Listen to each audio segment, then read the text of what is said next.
नमस्कार दोस्तों, स्वागत है आपका आपके अपने यूट्यूब चैनल मन अप स्टोरीज में। दोस्तों, ये कहानी चल रही है ये रिश्ता क्या कहलाता है और इसके 5 पार्ट अपलोड हो चुके हैं। दोस्तों, ये छठा पार्ट है, तो चलिए कहानी को शुरू करते हैं। रजनी को एक खत मिलता है। उसके आगे की स्टोरी। रजनी पूरा खत पढ़ने का रिस्क नहीं ले सकती थी, इसलिए उसने इतना देखकर उसे वापस बैग में रख दिया। उसी वक्त भावना और अनीता कमरे में आ गई। वो लोग सब सोने की तैयारी करने लगे और अपने अपने बिस्तर पर सो गए। भावना को तो जल्दी नींद आ जाती थी। अनीता भी शायद सो चुकी थी, लेकिन अगर कोई जाग रहा था तो वो थी रजनी। रजनी को बार बार भास्कर का चेहरा दिख रहा था। उसके कांपते हाथों से रजनी की उंगलियों को छूना, भास्कर के परेशानी भरी आंखें, जब रजनी की आंखों में आंसू थे, उसका रुमाल देना और भागकर वहां से जाना, सब कुछ रजनी की आंखों के सामने हो रहा था। डिम्पल के जन्मदिन का वो पल जब भास्कर उसकी मदद करने आया था, उसका छत पर आना, नजरों का मिलना, हर एक बात रजनी को भास्कर की याद दिला रही थी। हर मंजर जो भास्कर से जुड़ा था उसकी आंखों के सामने से घूम रहा था। वह अनायास ही मुस्कुरा उठी और उसे खुद की इस हरकत पर शर्म आने लगी। उसने अपना चेहरा चादर में छुपा लिया ताकि उसे कोई मुस्कुराते हुए देख ना ले। रात को आंखों में नींद गायब थी। वह सोचने लगी, क्या लिखा होगा खत में भास्कर ने? क्या वो मुझसे बहुत प्यार करता होगा? क्या मुझे उसे हाँ कर देना चाहिए? पर मैं अभी उसके बारे में कुछ जानती भी नहीं। वो भी तो नहीं जानता है, लेकिन फिर भी प्यार करता है मुझसे। पर मैं क्यों उसके बारे में सोच रही हूँ? मुझे नहीं पड़ना है इन सब चक्करों में। मुझे उसे ना में ही जवाब देना होगा। यह सोचकर रजनी को अचानक बुरा सा लगने लगा। उसके दिल में दर्द होने लगा। उसकी मुस्कुराहट कहीं खो सी गई। मुझे ये दर्द क्यों हो रहा है और मैं भास्कर की तरफ इतना आकर्षण क्यों महसूस कर रही हूँ? कहीं मैं भास्कर से प्यार? नहीं नहीं, मैं यह नहीं कर सकती। बहुत सी बातें काफ़ी देर तक उसके जहन में चलती रही और सोचते सोचते न जाने कब वो नींद के आगोश में चली गई। अगले दिन वह उठकर स्कूल के लिए तैयार हुई, लेकिन आज वो पहली बार खुद को आईने में बार बार देख रही थी। तसल्ली कर रही थी कि वो अच्छी तो लग रही है ना। उसने पहले कभी ऐसा नहीं किया था। वह खुद पर इतना ध्यान नहीं देती थी। ये प्यार भी कितना अजीब चीज़ है ना। कभी खुद पर इतना ध्यान नहीं दिया होता हमने, ना ही कभी खुद से इतना प्यार किया होता। लेकिन जब किसी से प्यार होता है ना, तो न जाने क्यों हम खुद को उसकी नज़रों से देखने लगते हैं। हमारी अपनी कोई पसंद नहीं रह जाती, उसकी पसंद ही हमारी बन जाती है। उसे क्या अच्छा लगता है, यही हम सोचते हैं। हमें क्या अच्छा लगता है, वो बात कभी जेहन में आती ही नहीं। वह जल्दी से स्कूल जाती है। एकांत पाकर वह खत पढ़ना चाहती थी, लेकिन अभी क्लास शुरू हो गए थे। जब स्कूल में अल्पविराम हुआ, किरण, डिम्पल और मोहिनी ने उसे स्कूल प्रांगण में जाकर बैठते हैं ऐसा कहा। रजनी ने हल्का सिरदर्द का बहाना किया और उन लोगों से कहा, तुम लोग जाओ। जब तीनों बाहर चली गई तो रजनी ने खत निकाला और एक किताब के बीच में रखकर पढ़ना शुरू किया। रजनी की धड़कनें बढ़ने लग गई। कोई भी कक्षा में आता तो उसे यही लगता कि रजनी किताब पढ़ रही है। उसने अपनी आंखें बंद की, एक लंबी सांस ली और खत को पढ़ना शुरू किया। प्यारी रजनी, उस दिन जब मैंने तुम्हें पहली बार देखा तो बस देखता रह गया। उस पल में जैसे दुनिया वहीं थम गई थी। मैं तुम्हारी गहरी काली खूबसूरत आंखों में डूब रहा था। तुम्हारे कानों की झुमकियों के हिलने से मेरे दिल की धड़कनें बढ़ रही थी। तुम्हारी मुस्कुराहट से दिल में जैसे 1000 वोल्ट का करंट दौड़ रहा था। मैं उस समय को चंद शब्दों में बयान नहीं कर सकता हूँ। बस अब ये आलम है कि रात मेरी तुम्हारी पलकों के बंद होने से होती है और दिन तुम्हारी मुस्कुराहट से। मेरी सुबह भी तुम्हारे ख्यालों से शुरू होती है और रात भी तुम्हारे ख्यालों में ही गुजरती है। अरे 1 मिनट तुम रात की बात से मुझे गलत ना समझ लेना। मैंने कभी ख्वाबों में भी तुम्हें छुआ नहीं है। जब तक तुम मंजूरी ना दोगी, मैं तुम्हारे साए से भी दूरी बना कर रखूँगा रजनी। और मेरा प्यार बहुत पवित्र है तुम्हारे लिए और बहुत गहरा। मैं तुम्हारे शरीर को नहीं, मन को छूना चाहता हूँ। तुम मेरी ना हुई इस ख्याल से मेरा दिल घबरा जाता है। पर भगवान ना करे कभी ऐसा हुआ तो मैं ताउम्र बस तुमसे ही प्यार करता रहूँगा, मरने के बाद भी। तुमसे एक विनती है, जो दिल तुमने मेरा मुझसे चुरा लिया है, ज़रा प्लीज़ उसे संभाल कर रखना, क्योंकि उसमें तुम रहती हो। तुमसे मैं अचानक इस तरह प्यार का इजहार नहीं करने वाला था, लेकिन चेतन से शर्त लगा बैठा। मुझे लगा था वो नहीं कर पाएगा जो उसे करने को कहा गया था, और मैं बच जाऊंगा। कोई मुझे नहीं कहेगा फिर तुमसे प्यार का इजहार करने के लिए। पर उसने वो कर दिया। अब मैंने कहा था तो मेरी बारी भी थी यार। वैसे कभी ना कभी तो कहना ही था। तुम्हें सच बताऊं तो सब मुझसे बहुत परेशान हो गए हैं। कई महीनों से सबको काम पर लगा रखा है। तुम कब कहाँ हो, किसके साथ जाती हो, क्या चाहती हो, वो लोग बताते हैं और मैं देखने आ जाता हूँ। अब तो शायद मैं न कहता तो उन्हें में से कोई आकर तुम्हें मेरे बारे में बता देने वाला था। सब परेशान हो चुके थे। रजनी को यह पढ़कर हंसी आ गई। पूरा खत पढ़ते हुए उसके चेहरे पर अलग अलग भाव आ और जा रहे थे।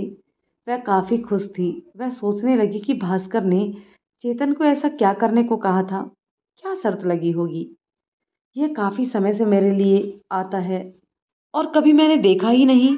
कई सवाल उसके मन में आए और वह आगे पढ़ने लगी। रजनी सुनो, तुम मुझे ना कहना चाहो तो कह सकती हो, पर यह कभी मत कहना कि तुम और मैं अच्छे दोस्त बन सकते हैं, क्योंकि तुम तो शायद ईमानदारी से अपनी दोस्ती निभाओ, लेकिन मैं दोस्त नहीं बन पाऊंगा, क्योंकि मैं तुमसे बहुत प्यार करता हूँ और मैं दोस्ती का ऑप्शन नहीं चाहता। इसलिए मैंने उसके रास्ते बंद कर दिए। मैंने सिर्फ और सिर्फ तुम्हें चाहा है। दोस्ती के बाद प्यार हो सकता है रजनी, पर प्यार के बाद दोस्ती मुश्किल है, पर मेरे लिए तो नामुमकिन है। पता नहीं तुम इस वक्त क्या ही सोच रहे होंगी और क्या महसूस कर रही होगी, पर मैं सच कह रहा हूँ, मैं तुम्हें किसी भी तरह के छलावे में नहीं रखना चाहता। मैं तुमसे झूठ नहीं बोल सकता, और सच ये है कि मैं तुम्हारा दोस्त नहीं, हम सफ़र बनना चाहता हूँ। तुम्हारे बिना जीने की मैं कल्पना भी नहीं कर सकता। मुझे एक गाना याद आ रहा है, तुम उसके शब्दों को ज़रा समझना। ओ साथी रे, तेरे बिना भी क्या जीना, तेरे बिना भी क्या जीना, फूलों में कलियों में, सपनों की गलियों में, तेरे बिना कुछ कहीं ना, तेरे बिना भी क्या जीना। मुझे नहीं पता मुझे तुमसे इतना प्यार क्यों, कब और कैसे हो गया, पर अब तो हो गया है। और यह सब तुम्हें बताते बताते मैं भी जान पा रहा हूँ, जैसे जैसे तुम्हारे लिए अपनी भावनाओं का अभिव्यक्त करता जा रहा हूँ, मुझे मालूम हो रहा है कि मैं तुम्हें कितना प्यार करने लगा हूँ। तुम मेरी ज़िंदगी बन चुकी हो। तुम्हारे बिना जीना मुश्किल है, मगर कभी जीना भी पड़ा तो जिंदा लाश हो जाऊंगा। तुम मेरी आत्मा में बस चुकी हो रजनी। तुम्हें पा लेने की मेरी तड़प बढ़ती जा रही है, लेकिन तुम डरना नहीं, मैं कभी तुमसे ज़बरदस्ती नहीं करूँगा इस रिश्ते में बंधने के लिए। तुम अपना निर्णय लेने के लिए स्वतंत्र हो, और अगर कभी ना चाहोगी तो मैं तुम्हारे सामने भी नहीं आऊँगा, बस। रजनी की आंखें नम हो चुकी थी। वह इस समय भास्कर के प्यार को महसूस कर पा रही थी, उसकी तड़प को महसूस कर पा रही थी। ओ भास्कर, तुम मुझे इतना प्यार करते हो और मुझे पता भी नहीं चला। रजनी ने आगे पढ़ना शुरू किया। उसकी आंखों के किनारे आई नमी को हाथ से साफ किया, क्योंकि उसकी धुंधलाहट से उसे पढ़ने में दिक्कत हो रही थी। ओ रजनी, जब जब तुम मेरे सामने आती हो, मेरे दिल में एक अजीब सी हलचल होने लगती है। तू मेरा प्यार, मेरी पूजा, मेरी जिंदगी है। आ देख, तू मेरा पागलपन कि मैं हर चेहरे में बस तुझे ही देखता हूँ। ये मुझे क्या हो गया है, क्या कहूँ। बस तुझे छूने को दिल करे, तुझे पाने को दिल करे, जो बात मेरे दिल में दबी है वो बताने का दिल करे। तेरा चेहरा तलाश करता हूँ। जब तुम डिम्पल की बर्थडे मनाने मोहिनी के घर आई थी ना, और बाहर नर्वस सी खड़ी थी, उस वक्त तुम्हारी बड़ी बड़ी काली गहरी आंखों में मैं डूब गया था। मेरे सामने कई खूबसूरत लड़कियां आई, पर मैं कभी संभल नहीं पाया हूँ। ऐसा सिर्फ एक ही बार हुआ, जब तुमने मुस्कुराकर मुझे देखा। कोई और होती तो शायद मैं मदद भी नहीं करता, लेकिन तुम्हारी बॉडी लैंग्वेज मुझे अपनी ओर खींच रही थी। और जब मैंने दरवाज़ा खोला, तुम बिना मेरी ओर देखे भाग कर अंदर चली गई, पर मैं तो वहीं खड़ा रह गया। अगर मेरी बहन सपना आवाज़ न लगाती तो मैं शायद तुम्हारे पीछे मोहिनी के घर आ जाता। पहली बार मेरे साथ ऐसा हुआ कि मैं अपने होश में नहीं रहा। उस वक्त तुम्हें देखने छत पर भी आया, पर तुम सबके साथ थी, इसलिए मैंने कुछ कहा नहीं, क्योंकि मैं नहीं चाहता मेरी वजह से तुम्हें किसी भी तरह की परेशानी का कोई भी सामना करना पड़े। पर जब तुम्हारे जाने के बाद कई दिनों तक मैं तुम्हें देख नहीं पाया, फिर मुझे एहसास हुआ कि ये बस अट्रैक्शन नहीं है, मुझे प्यार हुआ है। फिर मैंने तुम्हें देखने का उपाय निकाला, वो उपाय जो मुझे पसंद नहीं था, स्कूल के बाहर देखने आना। पहले मुझे उन लड़कों पर बहुत गुस्सा आता था, पर अब समझ सकता हूँ कि ऐसा करने के पीछे उनका क्या कारण है। मैं भी मजबूर हो गया था। फिर मोहिनी ने बताया कि तुम ट्यूशन जाती हो, तो स्कूल ना आकर मैं ट्यूशन के रास्ते पर खड़ा रहने लगा। बस एक नज़र भर दीदार के लिए मैंने क्या क्या नहीं किया रजनी। यह बात और है कि तुम्हें इस बात का इल्म भी नहीं है, पर इस बात से मेरे दिल में तुम्हारे लिए प्यार और इज्जत बढ़ती चली गई। तुम नज़र उठाकर भी नहीं देखती किसी को, और मोहिनी से तुम्हारे बारे में जानकर मुझे अपनी पसंद और किस्मत पर गर्व होता है। तुम एक अच्छी बेटी और समझदार बहन हो, और तुम रिश्तों का महत्व समझती हो, इसलिए भविष्य में एक वफादार पत्नी और समझदार बहू भी बनोगी। यह सोचकर प्यार बढ़ता ही जाता है मेरा। वैसे तो मुझे तुमसे बहुत सारी बातें करनी है, पर ये बहुत बड़ा लिख दिया मैंने, बिना ये जाने कि तुम मेरे बारे में सोचती क्या हो। मैं ज़्यादा बोलता नहीं हूँ, पर तुमसे बातें करने का दिल करता है। कहना तो बहुत कुछ चाहता हूँ, लेकिन यदि तुमने आगे मौका दिया तो ज़रूर कहूँगा। आज के लिए इतना ही। अंत में इतना ही कहूँगा, एक तुम्हारे हाँ की उम्मीद में तुम्हारे जवाब का इंतज़ार करता रहूँगा। दिल मेरा हर बार ये सुनने को बेकरार है, कहो ना प्यार है, कहो ना प्यार है। आई लव यू रजनी, सिर्फ और सिर्फ तुम्हारा भास्कर। खत पढ़ने में रजनी इतना मशगूल थी कि उसे एहसास तक नहीं हुआ कि डिम्पल, मोहिनी और किरण कब कक्षा में आ गई और सभी उसके पीछे खड़ी थी। रजनी ने एक लंबी आह भरी और किताब बंद कर दी। खत उसी किताब में था। किरण ने किताब उठा ली। रजनी घबरा गई। उसने किरण से कहा, किताब मुझे दे दे किरण। किरण कहाँ मानने वाली थी। रजनी ने किताब छीनने की कोशिश की, पर किरण हाथ को इधर उधर घुमा रही थी। रजनी रुआंसी हो गई, उसकी आंखें नम हो गई। किरण ने उसे किताब दे दी और कहा, तुझे तो कभी किताबों के लिए इतना बेचैन होते नहीं देखा मैंने। अरे वो फट जाती। रजनी को लगा जैसे वो बाल बाल बच गई। किताब बैग में रखकर वो बोली, तुम लोग कब आए? बस अभी, डिम्पल ने कहा। थोड़ी देर सब चुप रही। फिर मोहिनी ने कहा, तो क्या सोचा है फिर? किस बात के लिए? रजनी ने हड़बड़ाकर पूछा। किताब में जो पढ़ रही थी उसके लिए। हाँ, वो तो एग्जाम की तैयारी कर रही थी। अच्छा, तो तेरे चैप्टर में जो भास्कर है, उसे क्या जवाब देगी तू? डिम्पल ने पूछा। तुम लोगों ने देख लिया क्या? रजनी ने मासूमियत से पूछा। मुझे तो पहले से पता था, मोहिनी ने कहा। तूने मुझे क्यों नहीं बताया? रजनी ने पूछा। अगर मैं बताती तो आज ये जो तू महसूस कर रही है, ये नहीं कर पाती ना? मोहिनी ने कहा। अब बता, तेरे दिल में क्या है? किरण ने पूछा। रजनी कुछ देर चुप रही। वह अजीब सी कसमकस में थी। खत पढ़कर उसे बहुत अच्छा लग रहा था कि कोई उसे इतना प्यार भी कर सकता है। वह खुश थी, लेकिन जवाब क्या दे समझ नहीं पा रही थी। उसने तय किया कि वह कोई जवाब ही नहीं देगी, लेकिन किसी को तो वो अपने दिल की बात बताना चाहती थी। मोहिनी को बताएगी, और उसने भास्कर को कह दिया तो? क्या करे क्या ना करे, उसके कुछ भी समझ में नहीं आ रहा था। चालू क्लास में उसने धीरे से मोहिनी से कहा, सुन। हाँ। बिना उसकी ओर देखे मोहिनी ने उससे कहा, तू शाम को मेरे घर आएगी, मुझे कुछ बात करनी है भास्कर के बारे में। मोहिनी ने ब्लैक बोर्ड से कॉपी पर कुछ लिखते हुए पूछा, हाँ ठीक है, आ जाऊंगी। स्कूल से छूटने के बाद घर जाकर भी रजनी को कुछ अच्छा नहीं लग रहा था। उसे भास्कर की लिखी बातें याद आ रही थी और पंकज और पापा का चेहरा दिखने लगता था। वह शाम के इंतजार में थी। शाम को मोहिनी आई तो वो दोनों मंदिर के नज़दीक वाले पार्क में जाकर बैठ गए। जब काफ़ी देर तक रजनी कुछ नहीं बोली तो मोहिनी ने कहा, तो मुझे गार्डन की घास दिखाने लाई है क्या?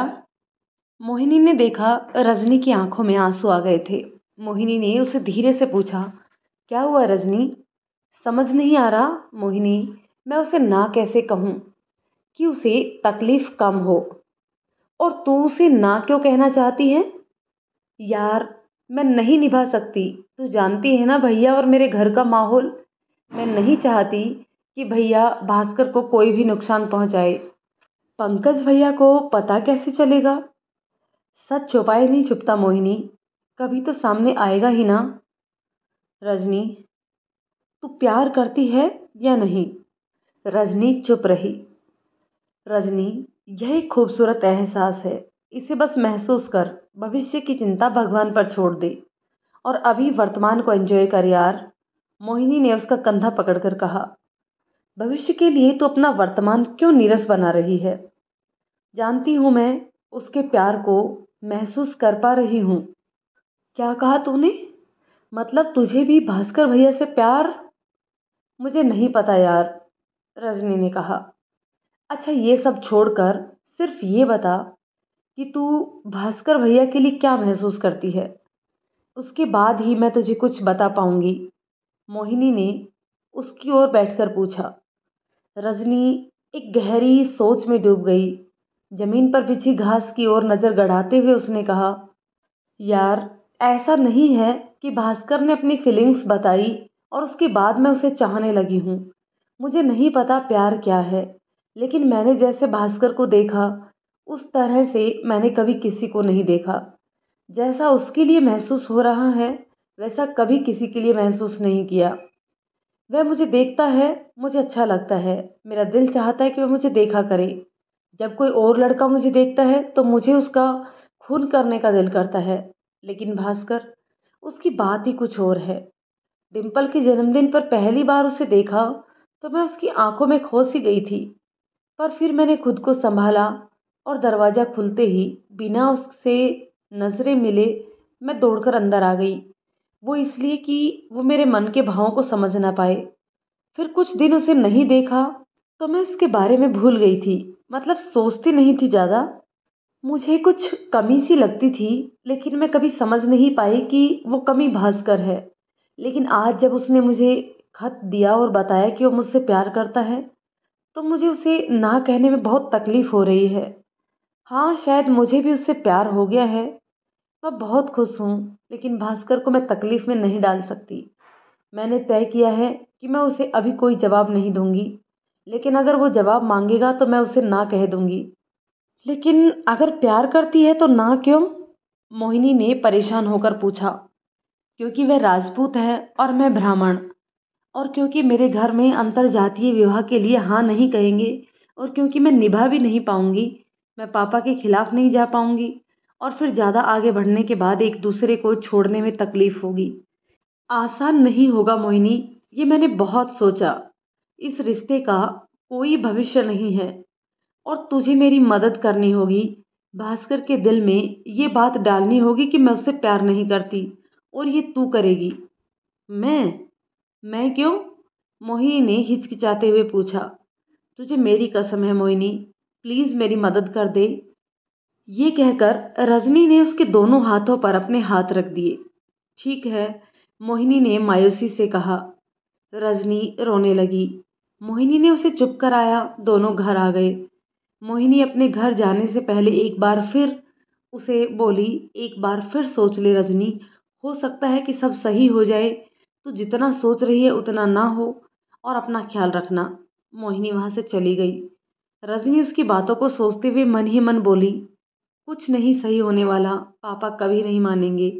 अगले दिन मोहिनी स्कूल आई, लेकिन रजनी नहीं। मोहिनी बहुत उदास थी। डिम्पल और किरण ने उसकी उदासी का कारण पूछा तो उसने उन दोनों को सारी बातें बता दी।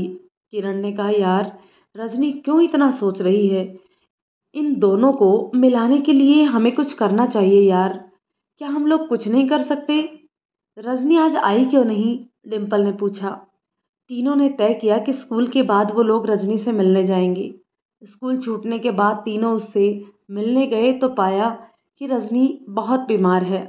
उसके साथ कुछ वक्त बिताकर तीनों चली गई। इधर भास्कर को रजनी नहीं दिखी, न स्कूल में न ट्यूशन पर। तो उसने मोहिनी को फ़ोन किया और पूछा, रजनी कहाँ है? आज न स्कूल आई न ट्यूशन। मोहिनी ने बताया उसे तेज बुखार है। अचानक बुखार? वो ठीक तो है ना? क्या हुआ है उसे? नहीं पता। क्या उसने मेरे लिए कुछ कहा या भेजा है? क्या? भास्कर भैया, उसने कहा है कि मोहिनी कुछ देर चुप रहती है। उसने कहा कि वह आपसे प्यार नहीं करती और आप उसे भूल जाओ। मोहिनी ने कहा। लेकिन क्यों? भास्कर ने अपनी पूरी ताकत से ये शब्द कहे, लेकिन फिर भी वह बहुत धीमी आवाज में थे। उसका दिल बैठ गया। पता नहीं, मोहिनी ने धीरे से कहा।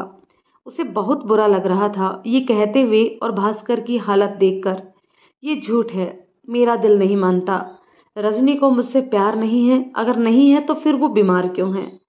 और मैं मान भी लूं कि नहीं करती वो मुझसे प्यार, तो अब तक मेरा दिल धड़क क्यों रहा है?